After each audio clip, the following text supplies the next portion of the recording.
wondered why you freeze in stressful moments? And have you ever thought about how to unfreeze yourself? Let's discuss. So, have you ever had a moment where your mind went blank and you just froze?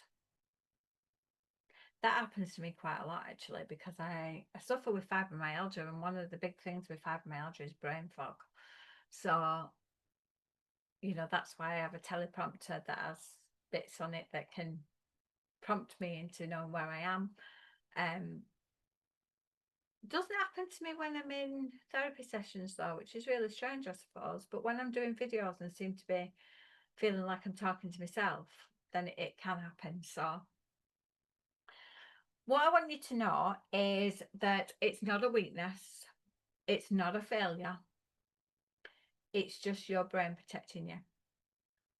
So I want to explore the freeze response and how to get yourself unstuck from it. Now, as I said to you before, I used to freeze. I couldn't speak. Sometimes I couldn't even move. Sometimes I couldn't even think because my brain would get me that worked up that I just wouldn't be able to do anything. And, I was once doing a talk at university, and it was about mental health. And I'd forgotten, I had cue cards, but I'd just forgotten what it was I was talking about, and it was really, really embarrassing. In fact, I cried, to be honest, and then I vowed I'd never do that again. But I knew doing that and saying that was just putting me on the back foot, so I taught myself techniques that I could use that would help. I would use all the things to make it better. Like I said to you before, I use a teleprompter for this that just does words and bullet points on and stuff like that. Because when this happened, I thought there was something wrong with me. And, the thing was, I mean, I did go back on and I did finish off the talk. And my principal at the time said to me, that wasn't, what you did was really brave to come off and then go back on. That was really brave. And don't think that it doesn't happen to the best of us, because it does, which made me feel a whole lot better. But what it is your body doing exactly what it's wired to do. If it feels nervous, if it feels scared, if it feels like you're in danger, it'll freeze. Because you think about it, if a big saber-toothed tiger is coming to eat you, you're going to freeze on the spot so it can't see you.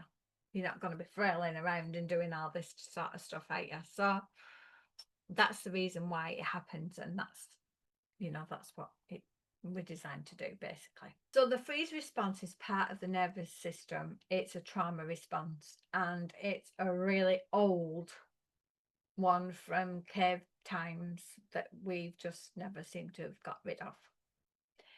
It's the fight, flight, freeze, fawn. These are all different ways that we can protect ourselves. So, freeze often happens when there's no perceived way out of it. So we'll freeze and we'll hide. It's, if you think of it like during an emotional overwhelm or a conflict or a fear of failure, we tend to freeze in them situations. So when this happens to you, if you're doing something or you're doing a presentation or you're going into a job interview and they ask you a question and your mind goes completely blank, or you're just talking to, it could be a family member even. Sometimes I used to feel like that with my mother-in-law because she was quite an intimidating lady. She was lovely, don't get me wrong, but sometimes she'd be quite intimidating. So when you've found that you are frozen, then I want you to do these few things. I want you to notice where the tension is in your body.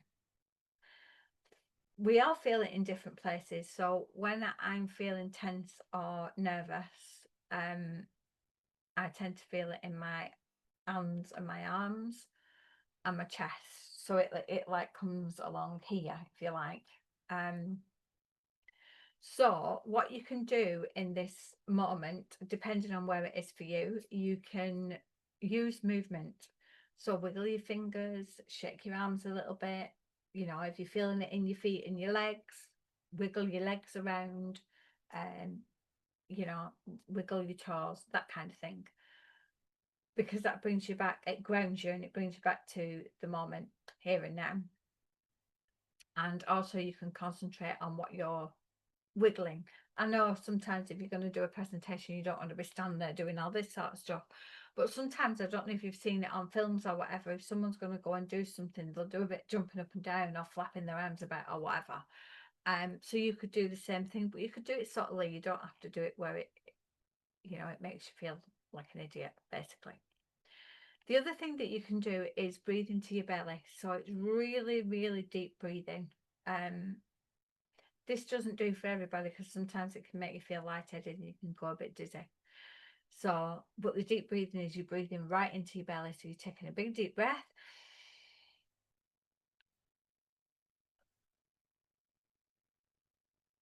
And you'll do that 4 or 5 times. The other thing that you can do is speak compassionately to yourself. So in your mind, you can keep saying, it's safe, you can come back, you don't have to be frozen, everything's all right, you're protected, all that kind of thing, because that will then also bring you back to the moment. And these work best when you practice them regularly. So don't just do it when you're feeling in a bit of a crisis. Do it if you're, you know, you're going to take a phone call that you're a bit unsure about. Or I do it times when I'm going to do discovery calls with people. I'll do a couple of these things. So it makes me feel a bit more grounded and a bit more in the moment. You know, because even though I've worked now for the past 3-4 years on myself, doing these sorts of things still creep up on me, you know. So make sure that you're doing these things and you're practicing them. My therapy clients learn to track and regulate the nervous system in real time. And what I mean by that is, you know, they can feel something coming, so they'll lean into that and use some of the tools that I've taught them. And they can regulate their nervous system, you know, in a way that makes them feel a bit more in control. With coaching clients, we work on confidence in high stressful moments. So, you know, if you're doing something that's usually around work, you know, then we can work on confidence and building up your confidence for that. If you want that kind of support, I've got spaces open. The links are below, or you can pop me a message, or you can book in for a call, whatever that might be for you. If you've just got a simple question that you want to ask, you can do that as well. I'm hoping at some point in July to start doing a couple of lives where I'll answer people's questions or worries or whatever that might be. So if you're interested in that, drop me a message and I can put you on the list to know when that's going to be open. So that's it for today. I shall see you all again soon. Bye for now.